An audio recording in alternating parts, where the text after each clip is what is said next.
cadena de lo indiferente, no pasiva ni oprimida, mujer linda que das vida, emancipada en autonomía, antipatriarca y alegría.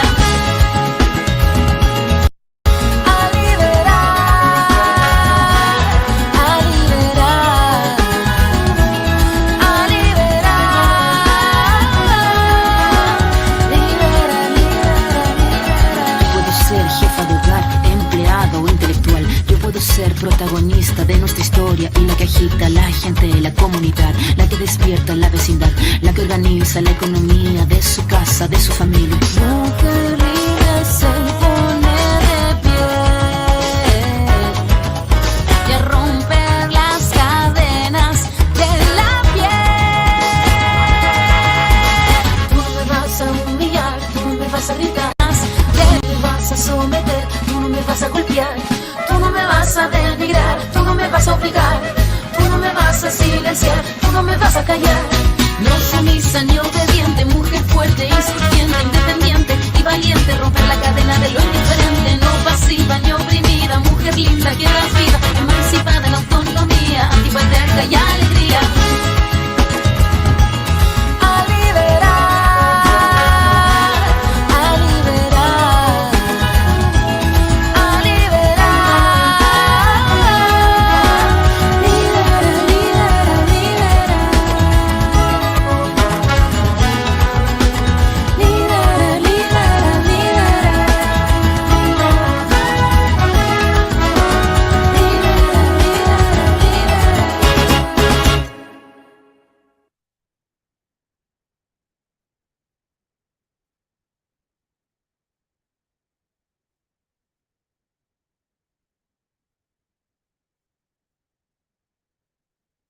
Pueblo unido jamás será vencido.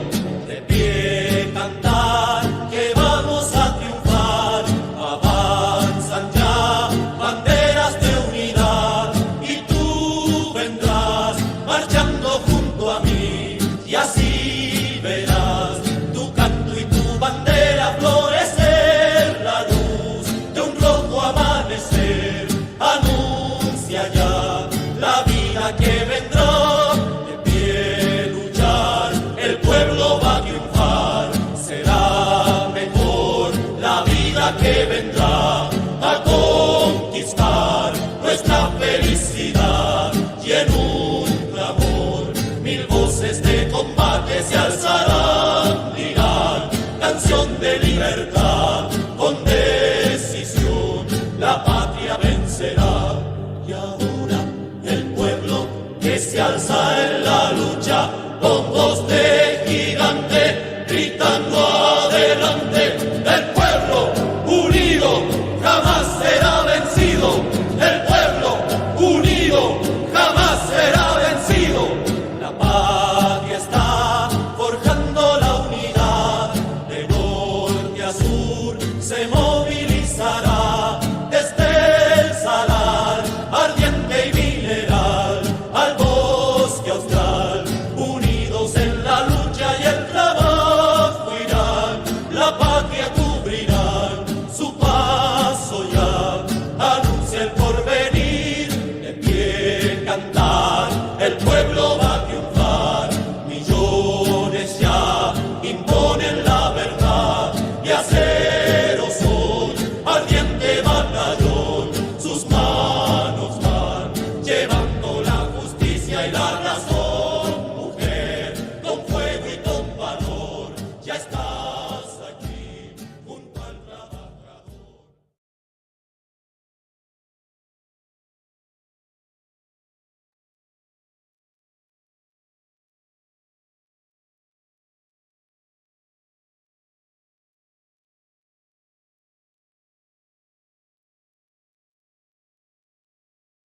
Good evening, comrades and friends. My name is Monica Moorhead, pronouns she, her, and I'm a member of the Women and Gender Oppressed Caucus of Workers' Will Party. And I want to welcome you to this Women's History Month webinar, From Palestine to the U.S., Solidarity with Women and the Global Class Struggle. The political focus of this webinar reflects the reality that the struggles women and gender oppressed people face in the global South, like in Palestine, and in the global North, right here in the belly of the beast, are more interconnected today than ever before, regardless of geography, nationality, language, and social status. Why? Because of the predatory criminal nature of imperialism, a worldwide system driven inherently to make super profits off the stolen wealth of both workers' labor and the resources of whole countries, enriching the coffers of the billionaire capitalist class. Whether surviving under settler colonial apartheid occupation or being super exploited by union busting policies of Starbucks, Amazon, and other corporate giants, women are an integral sector of the global working class. And tonight we will be in conversation with dynamic young women and gender oppressed activists who will speak about the various issues and struggles from a broad political perspective and the justified resistance that is key to bringing about a united anti-imperialist global fight back. This webinar will reinforce the view that every issue is a woman's issue, from fighting on daily bread and butter demands to winning national liberation. So please stay not only to hear this thought-provoking conversation, but to see 3 short videos paying tribute to heroic Palestinian fighters Layla Khaled and Khalida Jahar. Before I end, I just want to mention that Workers' Will Party has a proud history of connecting women's liberation to the liberation of the entire working class. Like in 1970, 60 years after International Working Women's Day, March 8th, was proclaimed by socialist women in 1910, the Women of Youth Against War and Fascism, a mass unit of Workers' Will Party, helped to revive the true anti-imperialist meaning of this day by holding and organizing an anti-racist solidarity protest in front of the Women's House of Detention in New York City to demand the immediate release of members of the Panther 21 who were being infiltrated and decimated by the FBI COINTELPRO. And our Women's Caucus and our party as a whole are proud to carry on this tradition today, 54 years later. So with that said, I would like to introduce my co-facilitator, Marina Samuel, an organizer with the Bronx Anti-War Coalition, to make some introductory remarks.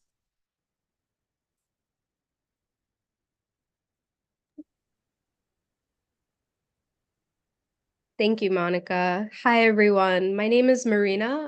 I'm an organizer with the Bronx Anti-War Coalition.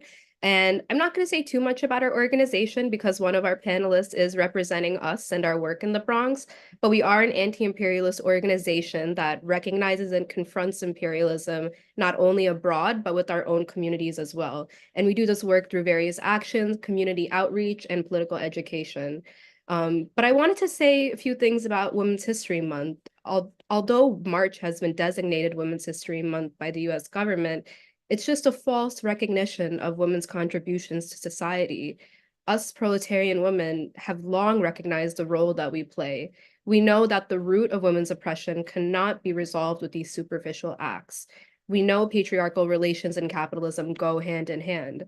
The sexual division of labor values men's labor over women's and does not consider reproduction, domestic labor, taking care of the family to be quote unquote actual work. And this role has rapidly changed and worsened with the rise of neoliberalism, imperialism, and war. Women around the world now are facing genocide, unequal wages, gendered violence, displacement, forced migration, just to name a few. But women are at the center of this crisis, and we are unapologetically fighting back against all of these factors that make it impossible for us to live. We cannot let these systems of oppression fracture our ability to organize, our ability to build solidarity. As Lenin said, the success of a revolution is dependent on a woman's participation.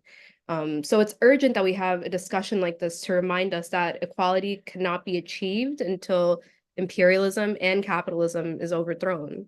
So yeah, we are going to begin our discussion. We're going to ask our panelists a few questions, and we'll be having a Q&A at the end. So, and we'll take a few questions from the chat. So please drop your questions in the chat and include who your question is directed towards, and we'll pick a few to answer. And I'll hand it off to Monica. Okay. Thank you, Marina. Before we open up for our conversation with our activists, we would really like for them to introduce themselves by giving 1 to 2 minute opening introductory remarks, saying their name, their preferred pronoun if they wish, and also just 1 to 2 minutes regarding what organization or movements that they're representing on this webinar tonight. So first, I would like to introduce Nada from the from the Philadelphia Palestine Coalition in Philadelphia. Thanks, Monica. I hope everyone's doing okay tonight. My name is Nada. My pronouns are she, her, and like Monica said, I'm here in representation of the Philly Palestine Coalition, which is a coalition of a variety of organizations that have, been rooted in Indigenous, Black, Brown, radical organizing in the Philadelphia area that are dedicated to understanding the way our struggles are connected materially and therefore necessitate our collective resistance. Much of the work that we do is mobilization, action on the ground, on the streets, but lately we've been branching out and kind of figuring out ways to genuinely organize the crowd and disseminate political education, campaigning, and work that has material impacts on our communities and fosters genuine change. Thank you, Nada. And go ahead, Marina. Oh, yes, I was just going to ask the same question to Yaya about some introductory remarks about your work and where you're from. Hi, my name is Yaya, and I am from the South Bronx. I work at La Morada restaurant, which is a small family-owned restaurant, and we do a lot of immigration work.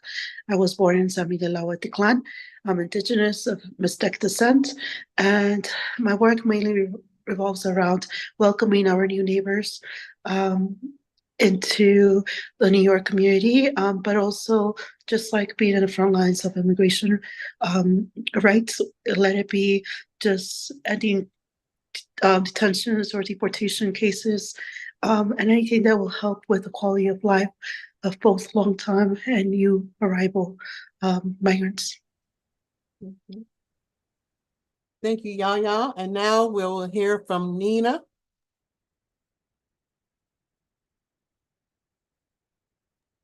Hi everyone, my name is Nina Makapinlak. I use they or any pronouns. I'm based in Philadelphia and I'm the Secretary General of Bayan USA. Bayan USA is an anti-imperialist alliance of different Filipino organizations. We are an overseas chapter of Bayan Philippines. So here in the US, we have about 30 organizations across youth, women, migrant sectors. So really happy to be here and looking forward to learning from each other, especially for International Working Women's Month. Thank you, Nina. Seher, would you want to go up next? Hi, everybody. Thank you for joining. I'm Seher Al-Khamash. I am a Bronxite, Dominican, Palestinian, and Pakistani organizer at the Bronx Anti-War Coalition. So we are focused on getting the Bronx organized and developing political consciousness and international solidarity among Bronxites with the rest of the world. We organize demonstrations, we make statements constantly, We try to expose, racism and imperialism in the media. And we also will do a lot of political education work as well. And my pronouns are she, they. Thank you, Sahara. And then last but not least, Maddie. Hi there, I'm Maddie or Madison Johnson. I'm with the Portland, Oregon branch of Workers' World Party, where past few months we've been pretty dominated by pro-Palestine work, but I'm also heavily involved in work for Cuba, ending the blockade specifically. I personally am also involved in a lot of the social media stuff with Workers' World, which occasionally features the official, unofficial WWP Portland mascot, Sputnik the Skunk, who I have to show at every opportunity. Thank you, Maddie. Okay, so now, since everyone has been introduced to our panelists, we're going to get right into the first general question. And we're going to start off with Nada with this question. What are the most pressing issues that your communities are facing from imperialism, and especially for women and gender oppressed peoples? Nada? I'm here. Yeah, I mean, there are definitely a variety of pressing issues, but as we've all identified, they are very much rooted in the system of imperialism. With Palestinians, I myself am Palestinian, which I neglected to mention earlier, but I come from a family of displaced Palestinians, and displacement is one of the biggest issues that's prevalent in the Palestinian community and that we see manifest in various ways. Unfortunately, Palestinian society is broken up into different sectors. So you have the West Bank, you have 48 territories, you have Gaza. And although they suffer from oppressions that exist in varying forms, they're all rooted in the idea of settler colonialism. And so we have a very colonial pressing issue in Palestine that exists to this day and has existed over 100 years. That is not limited to Zionism, but has extended to British colonialism and American proxy.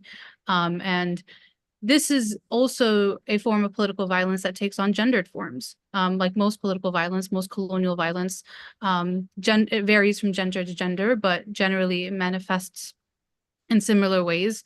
The occupation targets women in various capacities. It targets women as agents of reproduction of life itself. That is to say, women who are mothers and who are caretakers, but it also targets women as they're engaged and at the forefront of social and cultural reproduction, because women are not only freedom fighters like Layla Khalid and Khalid Jarrad, they're at the forefront of our struggles, and they are reproducing the social systems of care and pedagogy and resistance that our collectives rely on. And the occupation knows that targeting women is a key factor in the destruction of indigenous social and political life. So Palestinian women face oppression and violence at the hands of Zionism, disproportionately impacted by the structural violence of, for example, Israeli apartheid, of the carceral systems. Palestinian women are denied their freedom, their access to education, economic opportunities, freedom of movement, their reproductive health. Palestinian women prisoners are particularly vulnerable to gendered violence, something that Khalid Jarrad often discusses, whether it's the denial of reproductive care while in prison or the fact that they're routinely physically searched and assaulted by Israeli male and female guards, that they have to face the fact that their basic human rights are violated, and that society at large is going to place a bunch of social stigmas surrounding the notions of honor and dignity. And in Gaza, which I think is the most pressing issue right now in the moment, is the genocide that's unfolding and how Palestinian women and men, but there's also gendered aspects to it. Palestinian women are not only deprived of the sanctity of life as they try to escape both starvation and bombings, but they're also deprived of the rights to bodily autonomy and reproductive health care. And I say bodily autonomy because all Palestinians, including and especially women in Gaza, are currently deprived of their agency and self-determination and thus their bodily autonomy. And in Gaza, at a time in which there's systemic mass erasure and eradication of Palestinian life, women who are seen as the mothers who birthed both future Palestinian generations and the revolution and resistance itself are also deprived of their motherhood, as many of them miscarry, they lose their children to starvation or bombings, as they're forced to endure C-sections without anesthesia or handle the painstaking experience of post-trauma without genuine healthcare. And so generally, I mean, I can talk all day about the kinds of oppression Palestinians in general and women specifically are forced to endure. But I also think in many ways, the oppression of women is inextricable from that of Palestinian men because of the way Palestinian society is structured, and how the oppression of men often inevitably leads to the oppression of Palestinian women. And this is something that the Zionist entity is very cognizant of.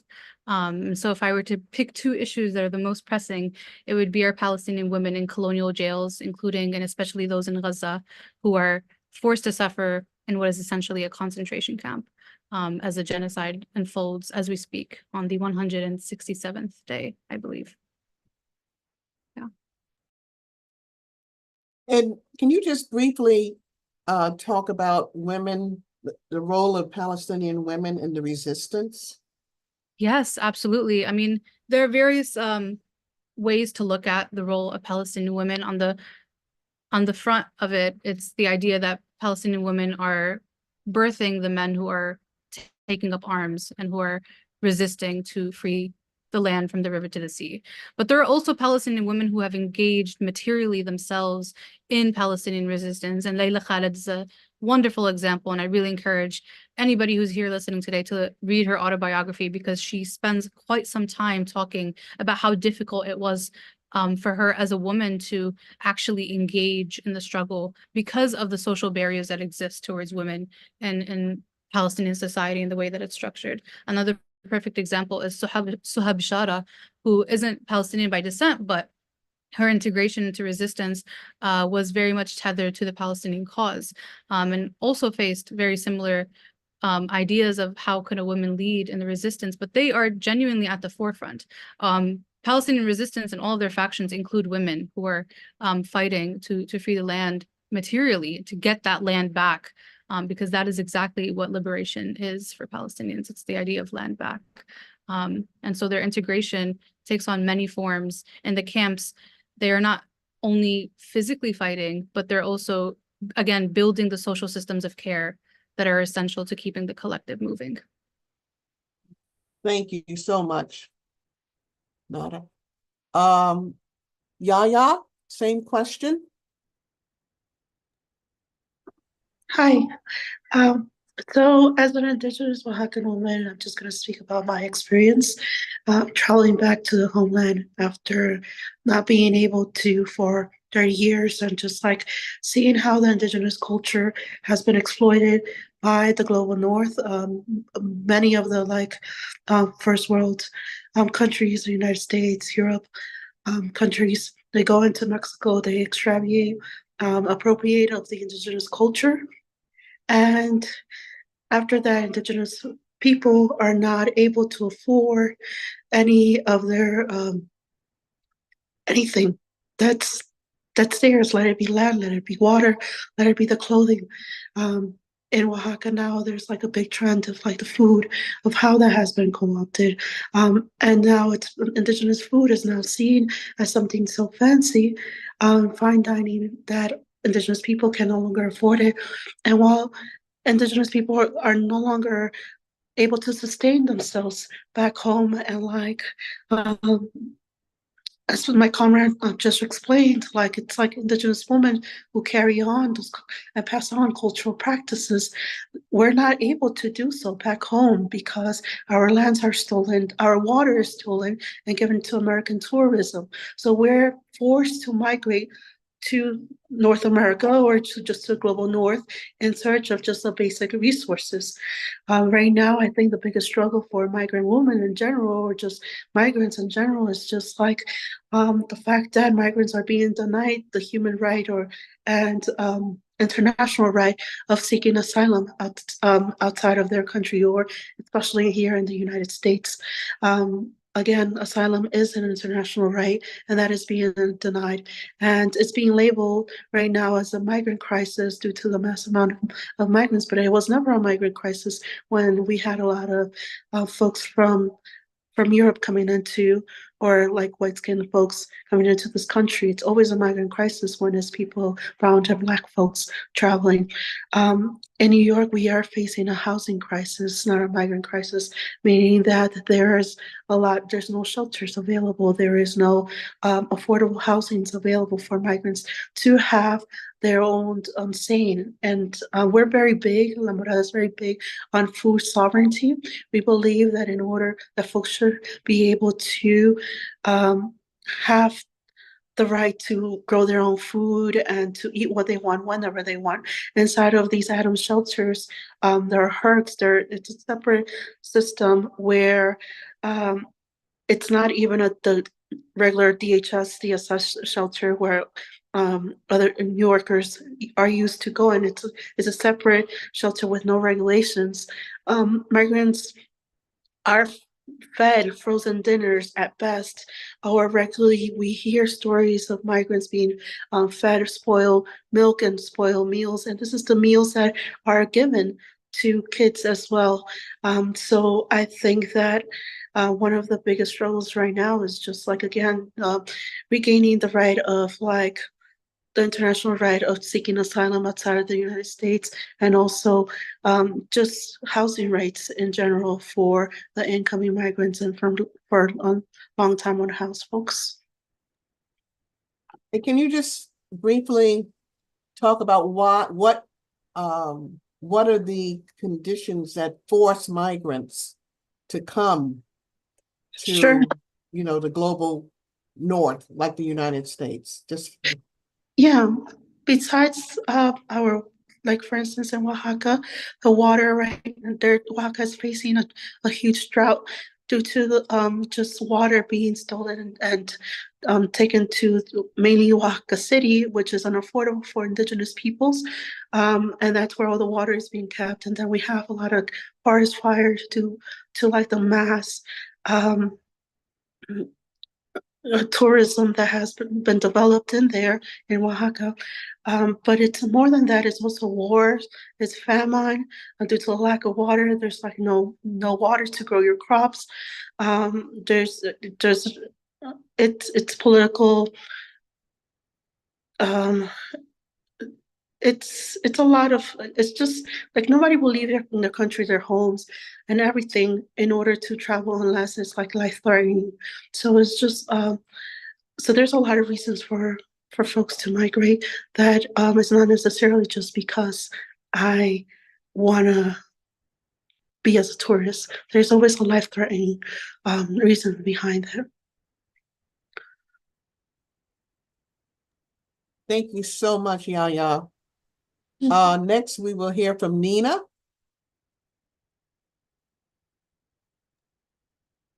Hello. Yeah, thank you so much, Yaya, for that analysis on forced migration. I really appreciated that. And also appreciate hearing everyone's inputs. So in the Philippines, the most pressing political issue right now that everyone is facing is charter change or change to the Philippine Constitution, which is the highest law of the land.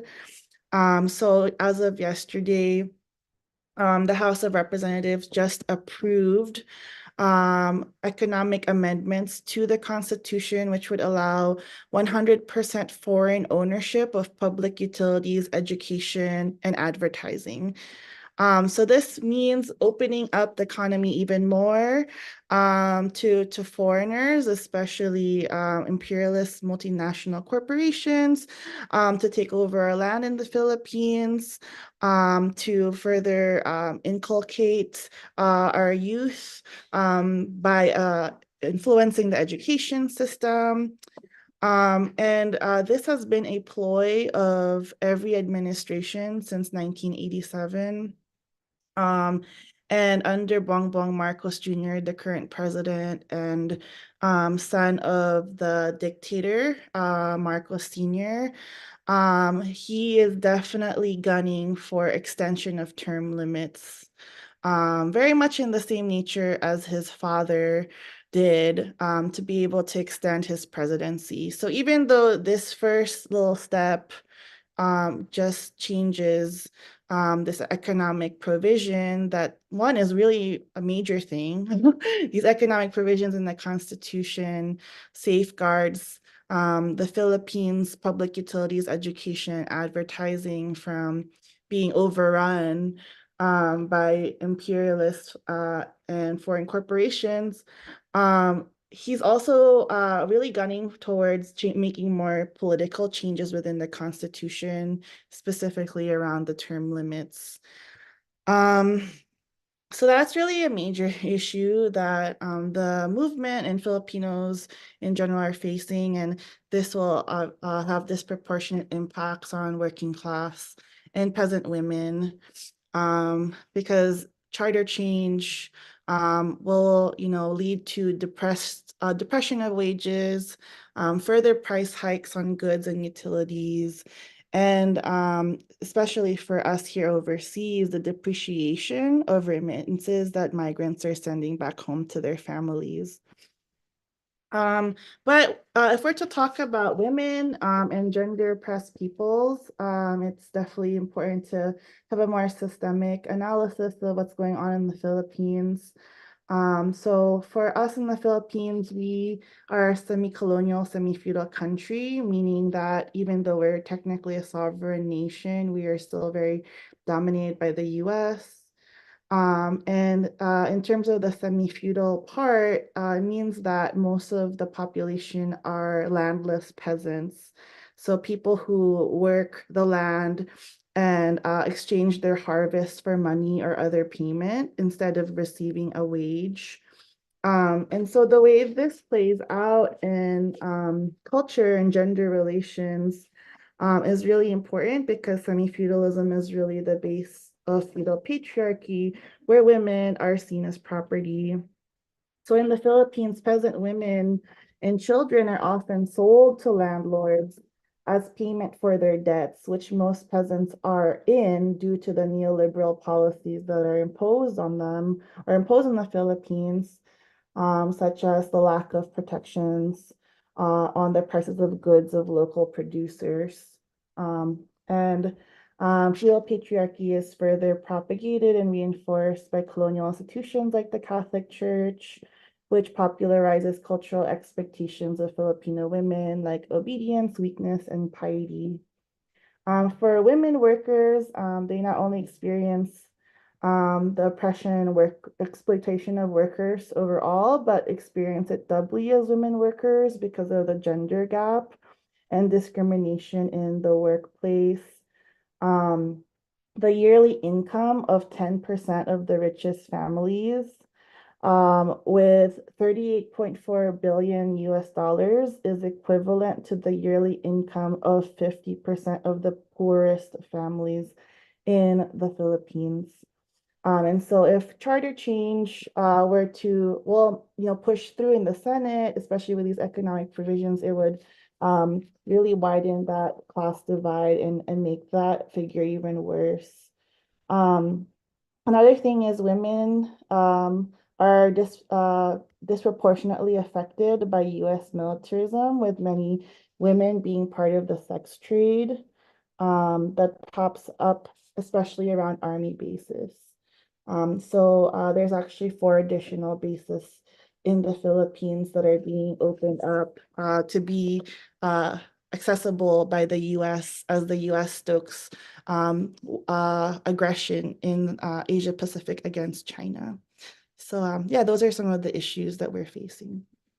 Thank you so much, Nina. Okay, Sahar?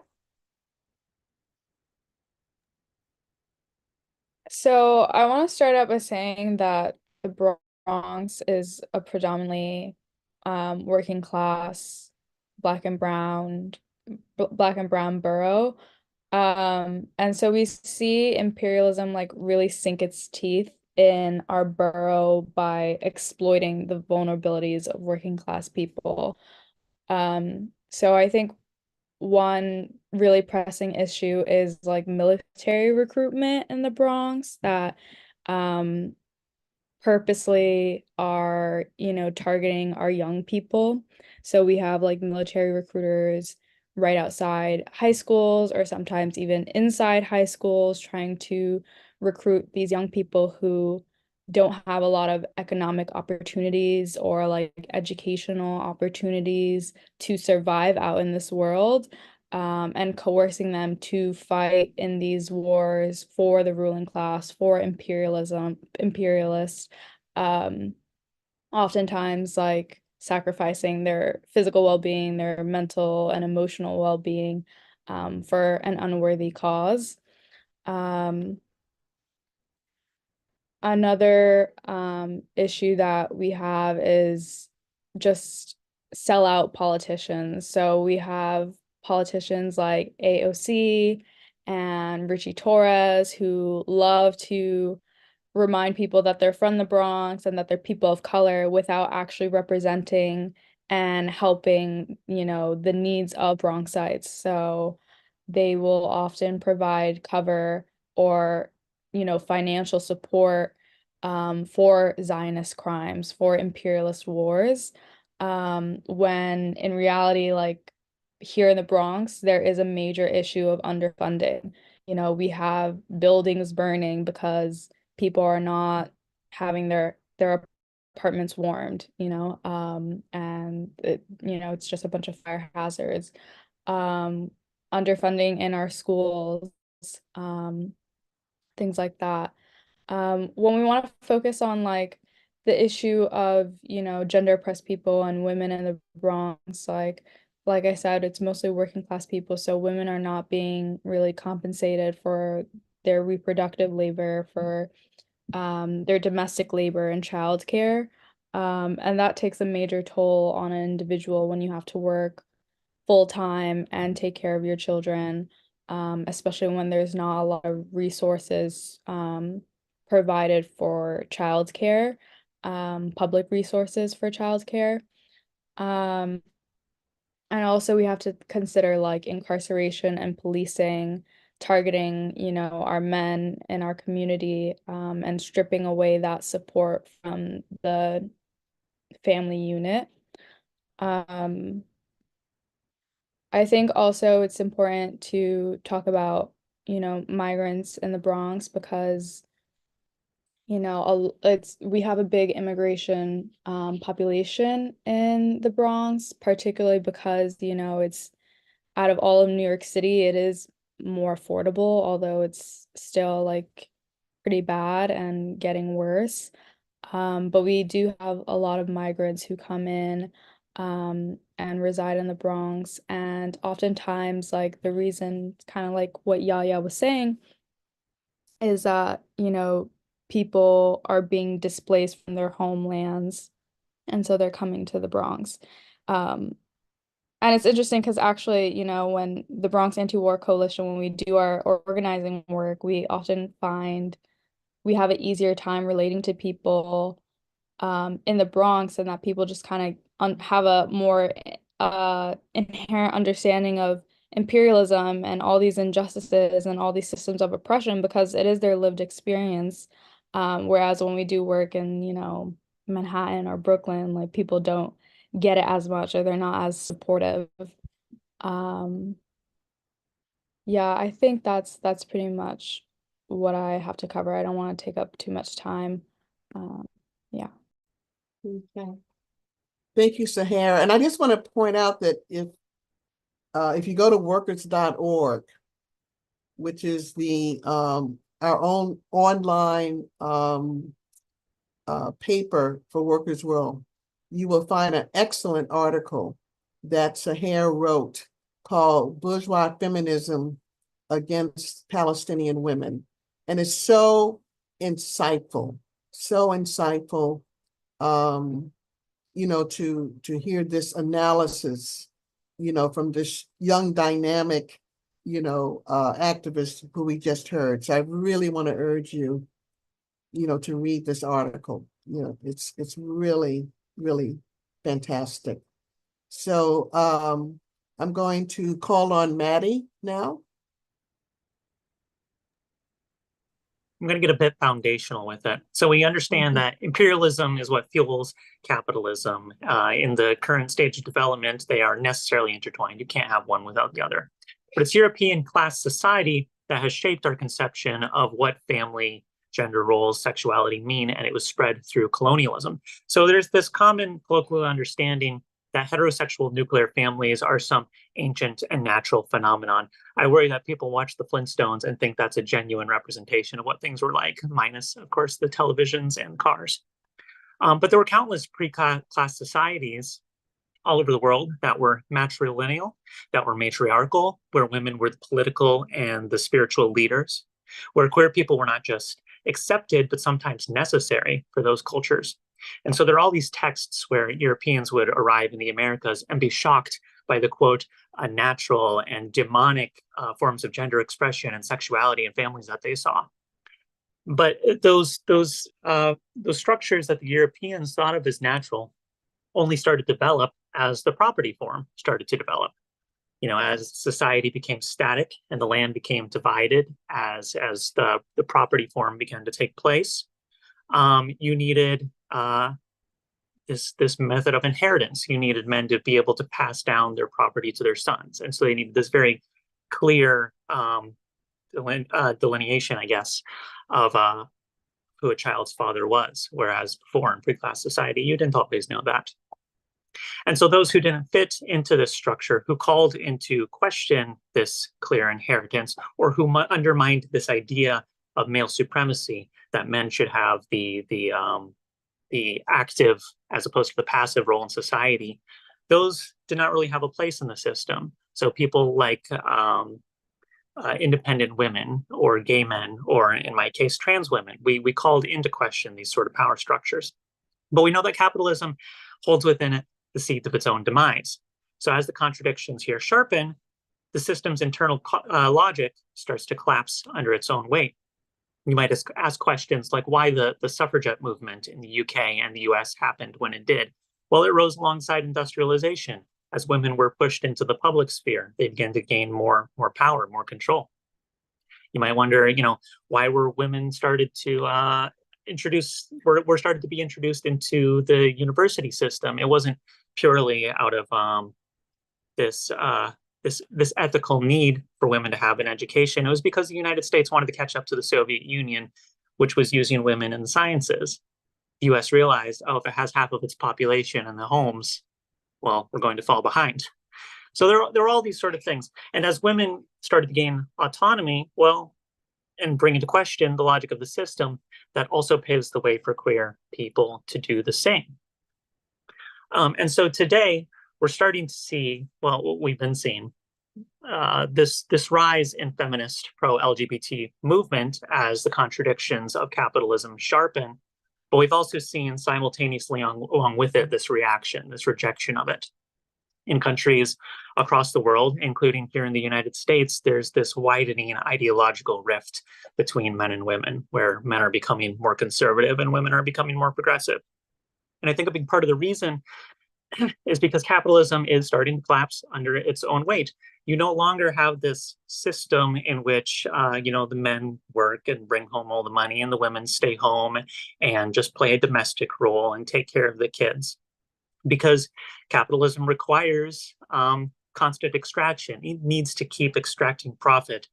Otherwise, it will get unstable. It will collapse. And so as wages are suppressed, as everything becomes more expensive, as colonial wars heighten, all these things, it's no longer economically viable to have one person stay home. Both people need to be going into work. And so that further pushes women into the public sphere, which also gives them more power. In all these things, there's a positive and a negative. That's how contradictions work. But as that happens, you see these generations of young men grow up and they say, well, I watch all these things on TV, all these movies that say, I'm going to have a home in the suburbs, a picket fence, a wife who will dote on me, who will cook and clean just like my grandmother, bent over backwards to give all these things to my grandfather. And she was happy doing it. And why don't I have that now? Well, instead of recognizing that this is just one symptom of our material conditions, they pinpoint that as the problem for everything. They say, well, the reason that I'm living in poverty, the reason that I don't have anything to live for, the reason that I don't have status and power is because of feminism. It's because of queer people suddenly gaining power. No, that's just one of the symptoms. You've got cause and effect upside down. But as we continue to struggle against imperialism, as we continue to struggle against capitalism, the intentions, the contradictions will sharpen. So that's all. Thank you so much, Maddie. And thank you to all of the panelists for answering so eloquently the first question. And before we go to the next question, we're going to take just a 3-minute break to see 2 short videos regarding Khalida Jahar, who is a leading force in the struggle for Palestine liberation and an official of the Popular Front for the Liberation of Palestine. She was arrested by the Israeli occupation forces in Ramallah on December 26, 2023, during its mass roundup on the West Bank of occupied Palestine. Khalida has been a long-time target of the Israeli state because of her frequent exposés of Israeli war crimes and longtime advocacy for the freedom of Palestinian prisoners. Long separated from her family, she was cruelly denied the right to attend her young adult daughter Shahah's funeral while she was incarcerated in 2019. So we're going to show 2 short videos about her. The first video, posted by Samadoun Palestinian Political Prisoners Network, calls for her freedom after she was jailed on October 31st, 2019. The second video has an English translation of a statement Khalida made from prison. Free Khalida Jahar and all Palestinian political prisoners. So we'll now see the 2 videos.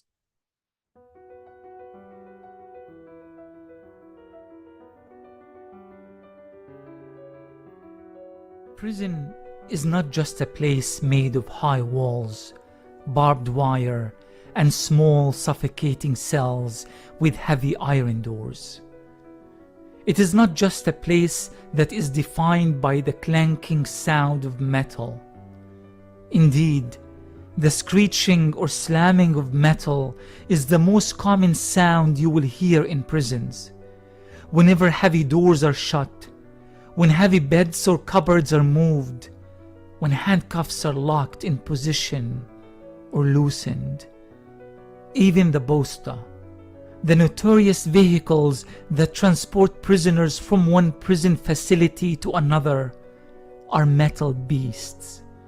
Their interior, their exterior, even their doors and built-in shackles. No, prison is more than all of this. It is also the stories of real people, daily suffering and struggles against the prison guards and administration. Prison is a moral position that must be made daily and can never be put behind you. Prison is comrades, sisters and brothers who, with time, grow closer to you than your own family. It is common agony, pain, sadness, and despite everything, also joy.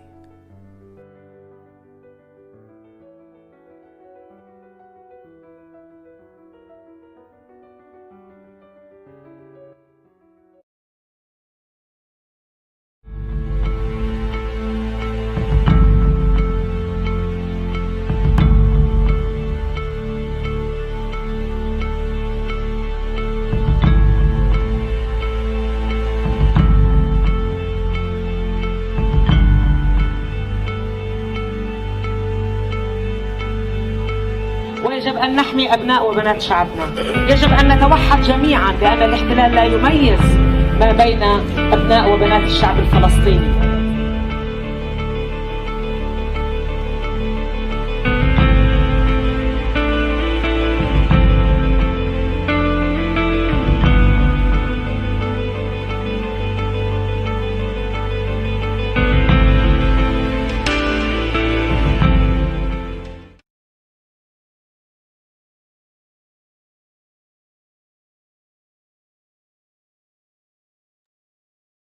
Wow, what a powerful video. Thank you for that. Just one moment. I'm just gonna open up something. Yeah, what a powerful video that shows us how Palestinian prisoners put their lives on the line, and they're on the front lines of this struggle. So thank you for that. So we're gonna get started with our second question for the panelists. So I wanted to ask, how can we show more concrete solidarity for each other's struggles to help strengthen the global movement against imperialism? So again, we're going to go first with Nada, if you could answer first. Yeah, definitely. Actually, when I first had heard the question, I think it was Marina who had the quote, a Frantz Fanon quote that was, "Oh, my body make of me always a man who questions." And I think that's something that we really have to start with. We have to really question everything around us, and there's a really uncomfortable process of learning and unlearning, and then learning and then unlearning again. We talked a little bit about foundational understandings of what imperialism is, and it's something that we really have to understand how it manifests in our day-to-day, what our forces of oppression are. We have to really understand the machinations of these oppressive forces, understand the way our societies are structured, where the points of privilege lay, what our positionalities are. We have to understand and embody the notion of knowing thy enemy. And not only as it relates to us as individuals or to our hubs of communities, but to the global South at large, to the working class at large. And we have to really engage in this idea of questioning and pedagogy. We have to constantly be students in our struggle, learning not only from elders who we inherit the struggle from, but also from those who are deeply rooted in the oppression, and far more than us who are in the belly of the beast, who face different kinds of oppression. I mean, it's exactly what Layla Khalid once said about the dichotomy between students and teachers. She says, "They are teachers and I am their pupil who is learning to abandon petite bourgeois life." And I think this is also the idea of like class and race suicide, the idea of putting yourself in a position where you abandon your privileges, because that's praxis, that's continuous engagement and reflection with what we know, what we experience, alongside the actions that we seek and have to take.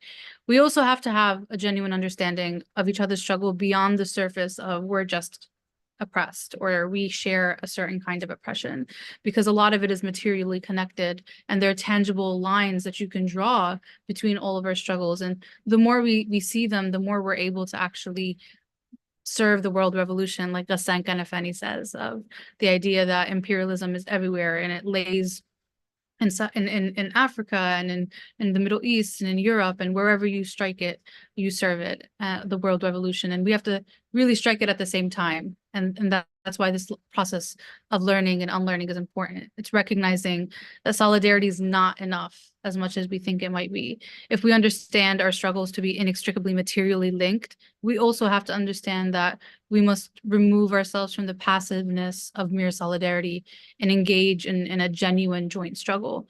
And so I really think the point of beginning is that pedagogy.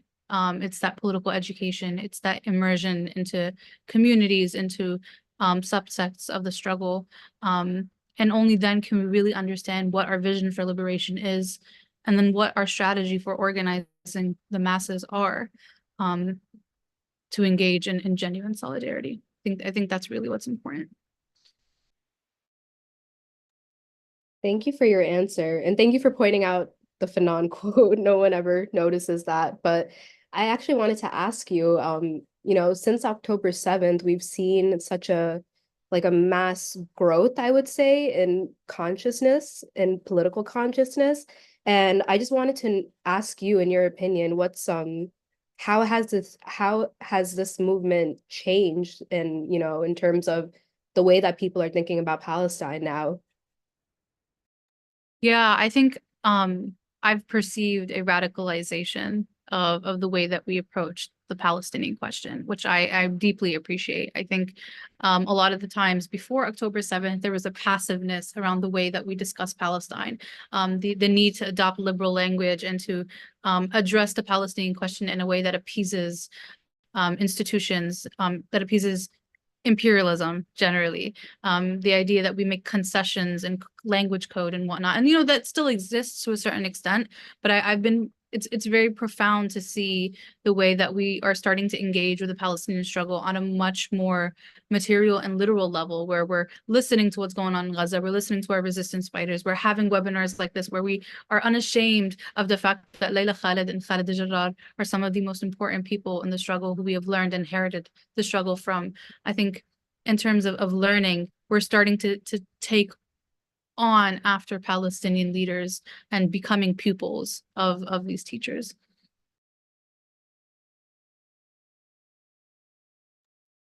Thank you for that answer. I'm going to direct the question again to Yaya as well. So how do you let me pull it up. How can we show more concrete solidarity for each other's struggle to strengthen the global solidarity movement? Yeah, we're gonna piggyback again from Nada's comment, especially on knowing the enemy. Right here, the good start is knowing that both Democratic and Republican parties in the United States are not pro-immigrants. They're not supportive of the immigrant community. They have never been. They're both equally as evil as the other. From like Obama's record of mass deportation to Trump starting to build walls, and Joe Biden, finishing constructing the walls, and again increasing the record of deportation. So know thy enemy, know that both political parties do not serve a working class. They are not pro-immigrants, and that is something that's also passed down to the local level in New York City. Mayor Adams, although he's Democratic, he's also not very favorable for the migrant community.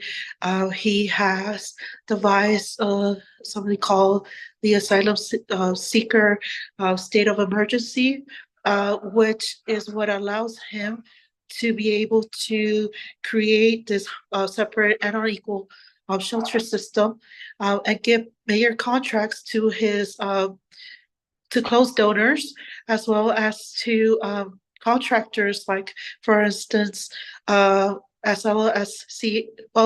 which was the same contractor that built the Trump's border walls. So I think we could also start something very concrete, is to demanding for the migrant crisis or to be recognized as a housing crisis, and to demand for there to be an end for this asylum seeker state of emergency, and for more direct resources to be given to the working class. Let it be more food stamps, let it be more money towards public schools and public libraries. I think that's what's going to create a more stable and richer environment, and for everyone, not only undocumented folks and migrants, but every longtime New Yorkers, as well as like even if it could be spread throughout the nation or globally, where social service is just seen and freely given as a social right, as a human right. I think that will improve the quality of life for everyone. Thank you for that answer. I actually have a question that I've been thinking about, that we've been thinking about even before we started this, but I just wanted to ask, you mentioned that we should be thinking about this as a housing crisis instead of the quote unquote migrant crisis, but I wanted to ask, what's some other dangerous rhetoric people should be wary of surrounding migrants? Because, we've been hearing like a lot of demonization in the media from progressives and conservatives alike. So yeah, so what should we be wary of? Yeah, there's a big um, media campaign picturing migrants as criminals. Um, and as violent. I think the HERC system, the shelter system, the way that migrants are being treated is violent. The fact that migrants cannot even use a shelter address to receive mail from their asylum cases, that is violence. The fact that migrants are served unedible food is violence.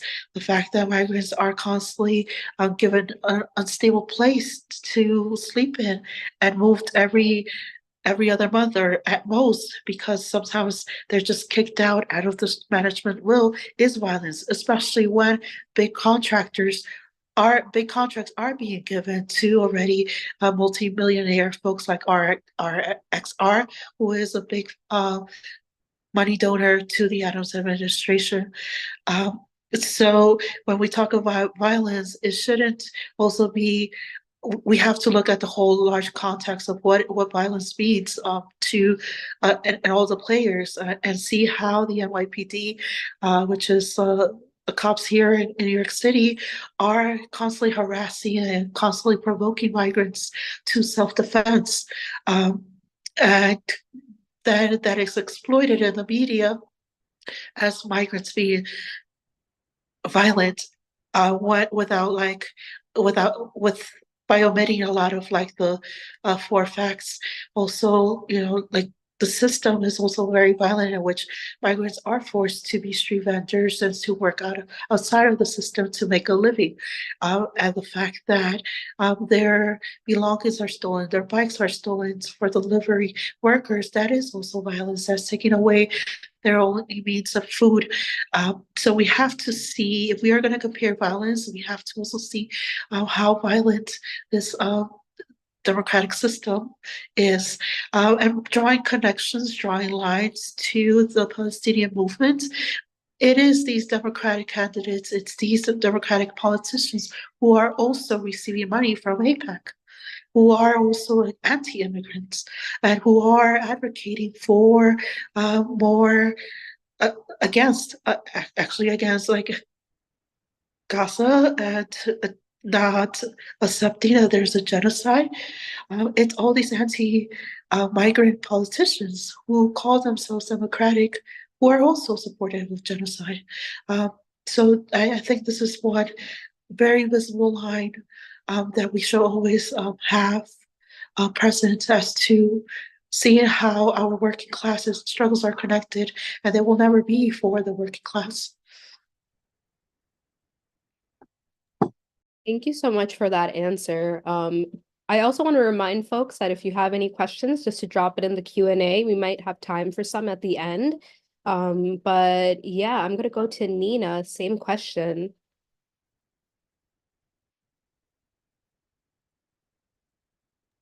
Yes. So first of all, resistance is key. And like everyone has said, really knowing our shared enemy, and the fact that there is more that unites us than divides us. So I think really struggling to unite with your own community, and then also across movements, is super important. So in terms of addressing issues of women and gender oppressed people, it's also super important to integrate campaigns on the mass issues that women, gender oppressed people face in all of our organizations, not just explicitly in women's organizations. I think that's very key. Yeah, in terms of solidarity work, we should really continue to build relationships between our organizations and support each other in building solid organizations that can really last beyond these, these moments of spontaneous protests that we've been seeing over many years now, uprisings where there's a moment of popular uprising, but then the sustaining of that through organization is not always done well. So I think that's very important. yeah, and just continuing to understand each other's struggles. So from Palestine to the Philippines to Puerto Rico, it's so important to build a united front against imperialism. Yeah, in terms of like ways that there can be also concrete solidarity with the Philippine movement. Bongbong Marcos Jr. is actually coming to DC in April, in less than a month.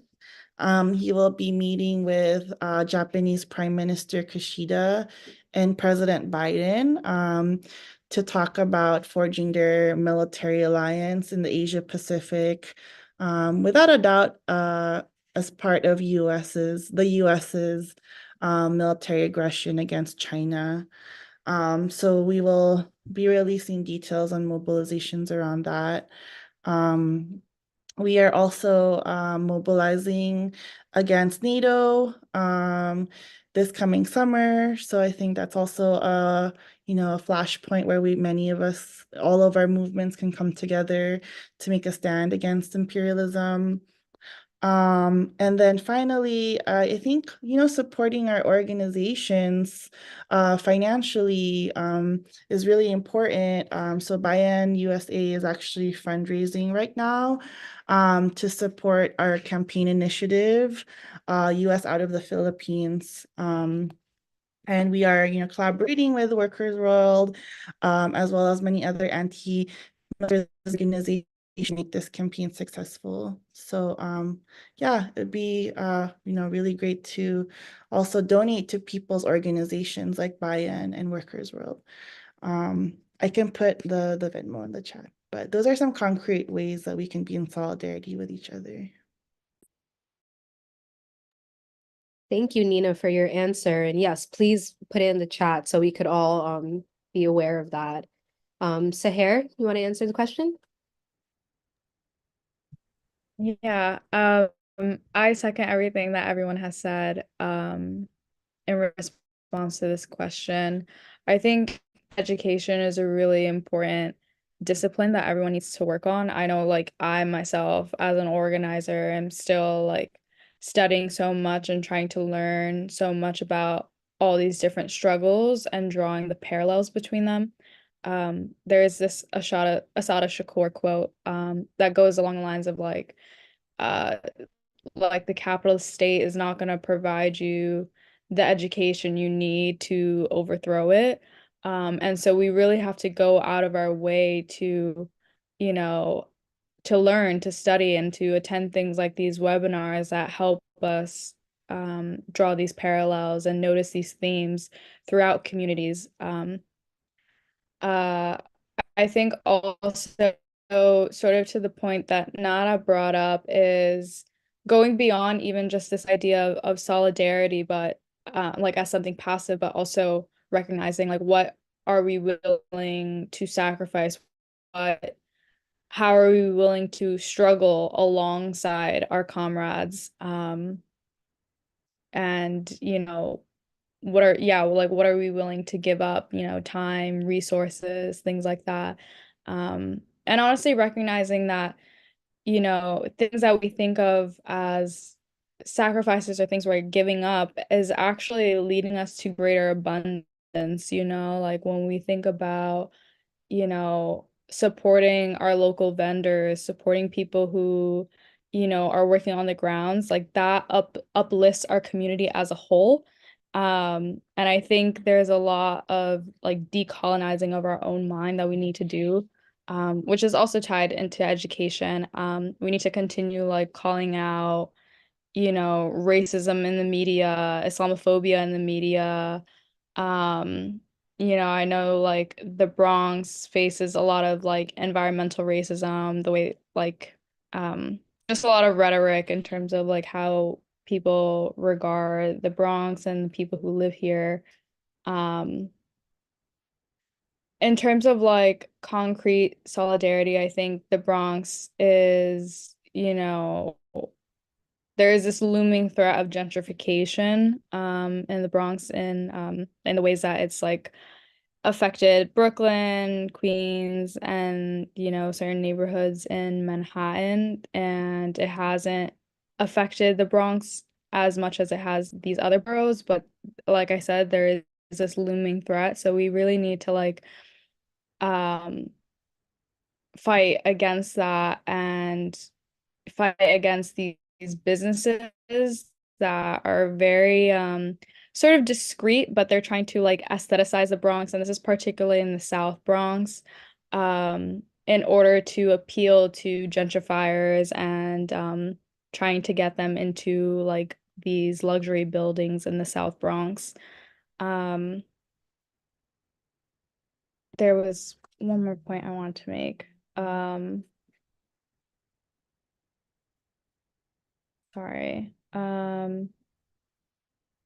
Oh yeah, and also obviously supporting organizations like the Bronx Anti-War Coalition, La Morada, supporting organizations that are, working on the grounds, and doing our best to educate people and mobilize people, and to also call out careerists and politicians.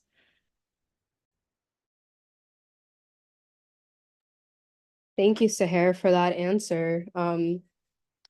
It's interesting because I like to think of the Bronx as the last bastion against gentrification. We've seen it in so many boroughs so far, but the Bronx is staying strong against that. But with the little that we have, we're fighting for equal housing. We're also fighting against poverty, food insecurity, but we're also standing in solidarity with so many movements around the world.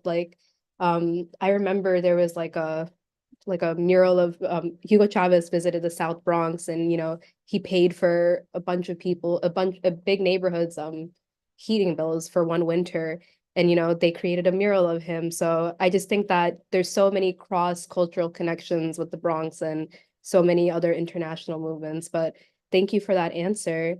And Maddie, would you like to answer that question as well?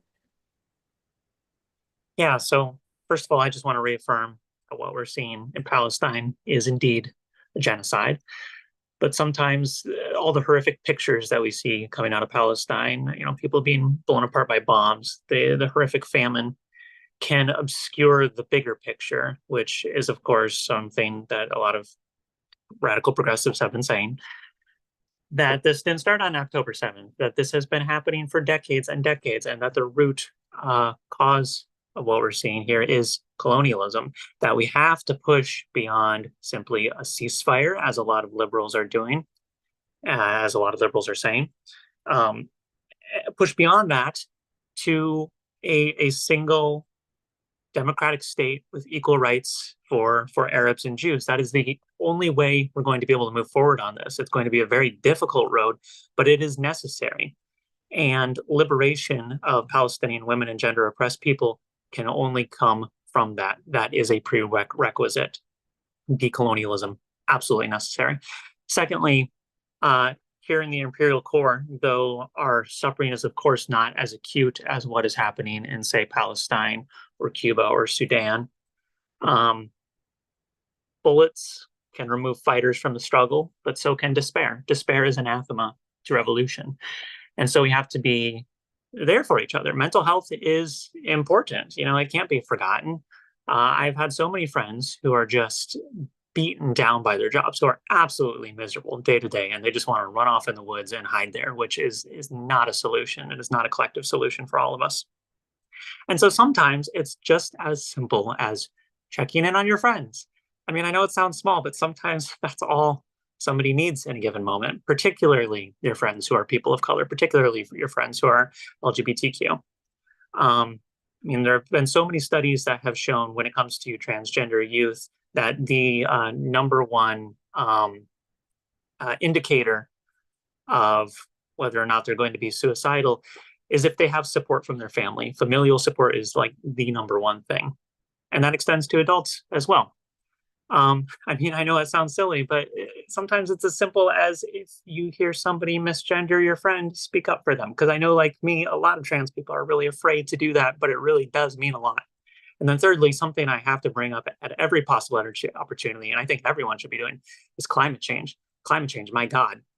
Capitalism cannot solve it. It cannot. It requires infinite exponential growth. We need something else. We need socialism. We need a planned economy, something that doesn't require infinite exponential growth, because climate change, every problem that you can think of that exists today, whether that's housing or war or racism, will intensify so much under climate change. It is something that is constantly bearing down on us. It is a ticking clock. The timetables are shortening, comrades, and we need to do something.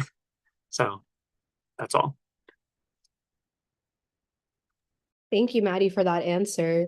We always hear that, capitalism has created this hyper-individualist society, but, what I think is so important about socialism is this return to community, return to caring about other people. And I'm glad that you brought up grief, because I think, I don't think anybody has mentioned this yet, but today is Mother's Day in Palestine, and, Palestinian mothers are grieving their children and their families. And that's not something to romanticize, but it's something that should move us, if this genocide hasn't already, to act in solidarity and in greater means than just, saying I stand with Palestine, but to have unequivocal, unapologetic support for the Palestinian resistance as well, and calling out these politicians.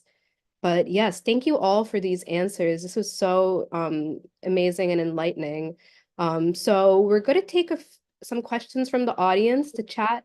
We do have some questions in here. Marina, why don't we just take the last one? Okay, last yeah. question. Yeah, of course. So this question says, what does connecting with Indigenous peoples across the land look like as a form of land back / climate justice here, and as a means towards collective liberation, as we advocate and support the liberation of people in Palestine, Congo, and Sudan and Haiti? Thank you for that question. Would anybody like to would like to answer that first?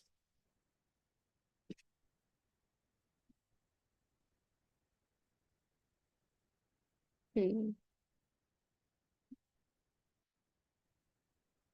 you guys need me to repeat it? Or I could call on someone? Why don't you repeat it? Okay, I'll repeat it. What does connecting with Indigenous peoples across this land look like as a form of land back, climate justice here, and as a mean towards collective liberation, as we advocate for the support of liberation in people in Palestine, Congo, Sudan, and Haiti? Maddie, yeah. Oh, Yeah. No, let's go. I'll take a stab at it real quick. Just because I know that Palestinians in the so-called United States and Turtle Island have engaged on some level with Indigenous communities, particularly in North Dakota across the Dakota Pipeline Initiative. And I think in terms of what connecting with Indigenous people might look like, I think it's really just that. It's forming connections with Indigenous communities. I think there's a really incorrect understanding of Indigenous life here in North America, where we kind of perceive them as though they don't exist anymore. And I think that in itself is a form of erasure. But there are communities everywhere. There are reservations, there are people that you can actually connect with, organizations that you can connect with, who have initiatives and concrete asks out with regards to whether it is the pipeline or really any forum that's obstructing Indigenous life and land. I think we have to also recognize that in tandem with the idea that these are the same systems of oppression, I mean, part of the reason why there is that connection between Palestinians here who are displaced and Indigenous peoples here is because we see these forces as materially connected and existing today as well, right? Because when it comes to Indigenous communities, it's not as though their oppression ended the minute that, quote unquote, they all were eradicated, because there are, again, hubs of communities that still exist today and who are still resisting and who are still requiring that collectivity, that, we as Palestinians or as Sudanese or just as, run-of-the-mill Americans would be able provide and offer and actually have a duty to, because in many ways, if we're not displaced, a lot of folks on this land are also sellers, and that's part of the recognizing our privilege and abandoning it. Yeah.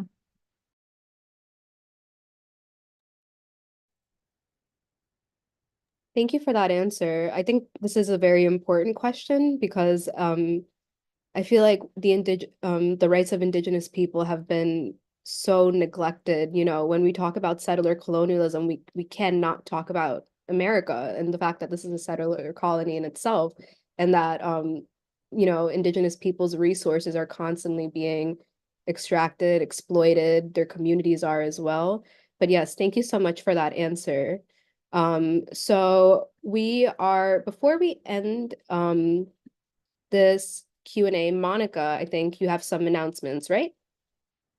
Yes, I have one announcement, but I also wanted to, if it's okay, do any of the panelists have any final remarks that you would like to make? This has been such an excellent discussion. And as an elder, compared to the rest of you all, I feel like I've learned so much from you all in terms of, you know, how young revolutionaries are looking at the world today, that imperialism, yes, imperialism has caused such massive suffering, such war crimes that are indescribable, as we're seeing in Palestine and other parts of the world. But the opposite, the dialectical part of this is that it's also bringing us together, because more and more people are seeing that imperialism is our number one enemy around the world. And how we make those connections may differ, but the essence is the same. The poverty, the war, the racism, the misogyny, the LGBTQ oppression, you know, everything that people are struggling around. The main thing is that we cannot let these struggles remain isolated.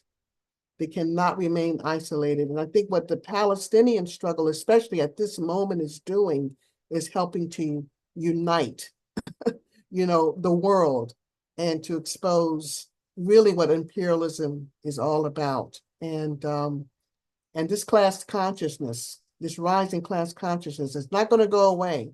It's just going to get stronger. So again, if there's any final remarks that anybody would like to make, including yourself, Marina, maybe we have just a few minutes. If everybody can take 1 minute to do that, if you'd like, before we have the final announcement, and then we're going to show this wonderful video of Leila Khaled.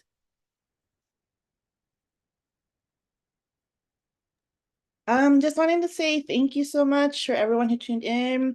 Long live international solidarity. I learned so much on this panel with you all, and hope to see you all on the streets. Thank you, Nina. Anyone else?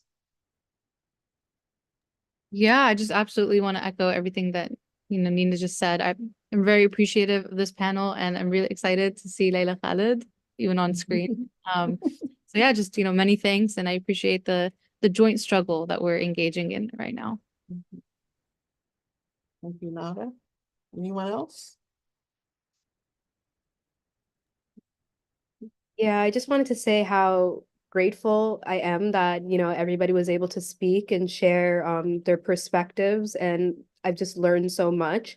And I think it's important that we take all of this and take it to the streets, we take it back to our organizations, and we learn that, you know, there are different systems of oppression that affect us all, but they're all interconnected. And the root cause of that is, at the end of the day, capitalism. So we need to confront it and kind of hit it on its head. So yeah, thank you. So Nina has to hop off, but thank you, Nina. Oh, bye, Nina. Thank you. So if there's no one else who would like to make any final remarks, can you put up the, I just wanted to make one announcement about a very important day coming up. And I think Teddy's going to share that on the screen.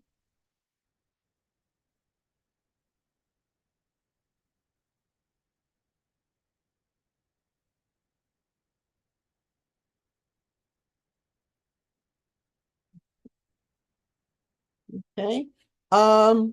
Anyway, it's a little, there we go. Okay. Yes, as everyone probably knows, May Day is International Workers' Day, and it was really founded in this country in 1886, when workers were struggling for the 8-hour day. And so that tradition is, has been carried on for many, many decades. And in fact, around the world, it is a formal holiday. It's not a holiday here, but we're still struggling around that. But for 2024, we wanted to especially focus on making May Day Workers for Palestinian Resistance Day. And this is, and of course, we're for all workers. All workers should have their own resistance day against capitalism and imperialism.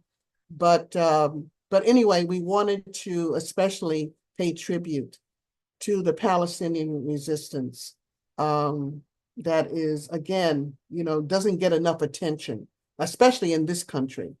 And so we want to help raise consciousness around this. And so our party has put out a call, a national call for May Day everywhere. And in New York City, we're going to have, traditionally, May Day has begun at Union Square, which has a, radical militant tradition. And so we're going to be starting at 3 o'clock at Union Square. But if your organization, no matter where you are, if you can initiate May Day in your city, or if you can join with others, in helping to focus May Day in terms of Palestinian Resistance Day, that would be fantastic. You can go to workers.org and you can sign up. You can find out, what's going on in different cities. So anyway, that's the main thing I wanted to say, that let's go from International Working Women's Day to International Workers' Day, May Day. And so now, Maureen is going to read the intro to the Layla Khaled video. Yeah, so we're going to see a video from Layla Khaled. Layla Khaled, if you guys don't know, she's a world-renowned Palestinian revolutionary who began her activism at 15 years of age. She's now 79 and a member of the Central Committee of the Popular Front for the Liberation of Palestine. She's been a refugee since she was 4 years old, when her family had to flee Haifa, Palestine, 4 days after the Deir Yassin massacre of hundreds of Palestinians in April 1948 by Zionist terror gangs. And Layla shocked the world when in 1969 and 1970, as a young woman, she was involved in the hijacking of first a TWA plane and then an El Al plane to bring attention to the horrific conditions of the Palestinian people. And she's an esteemed hero to the Arab people and revolutionaries all around the world. Now living in Jordan, she promotes the militant anti-Zionist activism, anti-Zionist struggle, and revolutionary anti-imperialist politics. And here is a message from her on International Women's Day. To everybody in this world,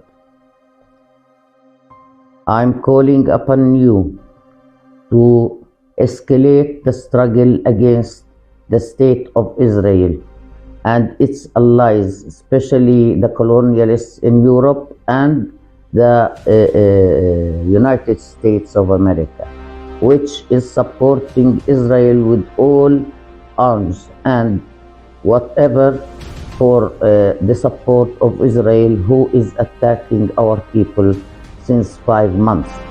They are killing children and women and destroying houses over the people living in those. Until now, There are 30,000 martyrs from our people, and there are more than 60,000 wounded. You can imagine that this terrorist attack by Israel as a state, very much well known as the Nazis. They came here to our region and occupied Palestine. Until now, Israel is not abiding by international law because Israel considers itself above the international law. Now it's time to charge Israel and to take Israel to the ICJ, International Court for Justice. Now it's time to declare your opinions and to declare your attitude in solidarity with the oppressed in Gaza, in the Strip, all Gaza, and in the West Bank for the attack that Israel is continuing without having any bit to stop this attack against our people. They are trying to kill all the generations, not only one. They know very well that our people are standing fast against this terrorist attack against the people of in Gaza. And also in the West Bank, they kill people in the streets, they arrest people there. So I call upon you to go to the streets as you did before and to continue this as long as this war is going on against our people. We know that the Americans and Biden himself is leading this war against our people. You know, the Americans, anywhere, the American administrations, since long time, they have the same policy, is to oppress the peoples of the world. 3 times they were against ceasefire. So, our people need your solidarity, and we are appreciating highly any people who went to the streets everywhere in the world. They are supporters of our people, and this will give them strength to continue until victory. This is the war that we are now carrying on to defend ourselves and our people and our land. I call upon you to write letters to the Court of Justice in La Hague. Tell them that this is genocide, this is ethnic cleansing, and Israel should be charged for its actions and for its terrible and terrorist attack against our people. Thank you very much.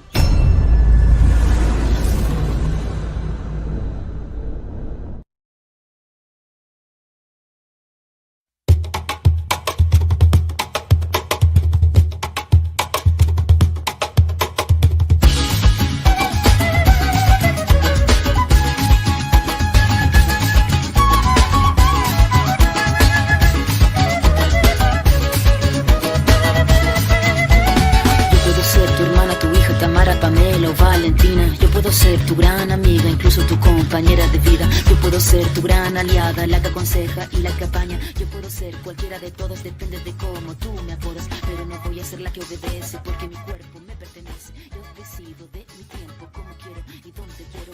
Independiente yo nací, independiente decidí. Yo no camino detrás de ti, yo camino de la par aquí. Tú no me vas a humillar, tú no me vas a gritar. Tú no me vas a someter, tú no me vas a golpear. Tú no me vas a denigrar, tú no me vas a obligar. Tú no me vas a silenciar, tú no me vas a callar. No sumisa ni obediente, mujer fuerte, insurgente, independiente y valiente. Rompe la cadena de lo indiferente, no pasiva ni oprimida. Mujer linda que das vida, emancipada en autonomía, antipatriarca y alegría. A liberar, a liberar, a liberar.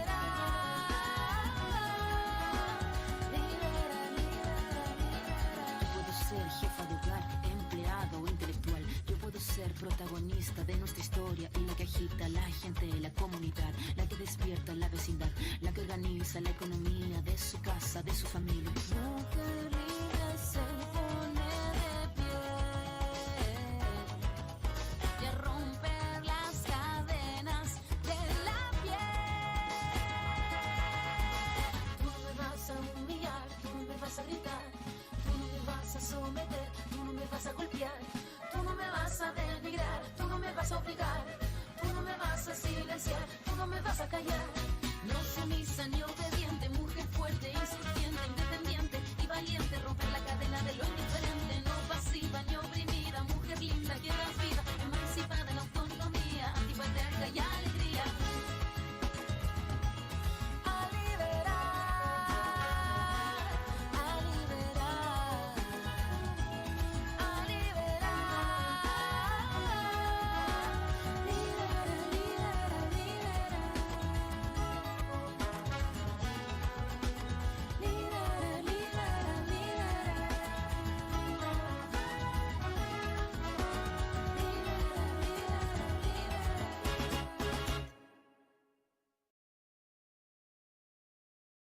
El pueblo unido jamás será vencido. El pueblo unido jamás será vencido. El pueblo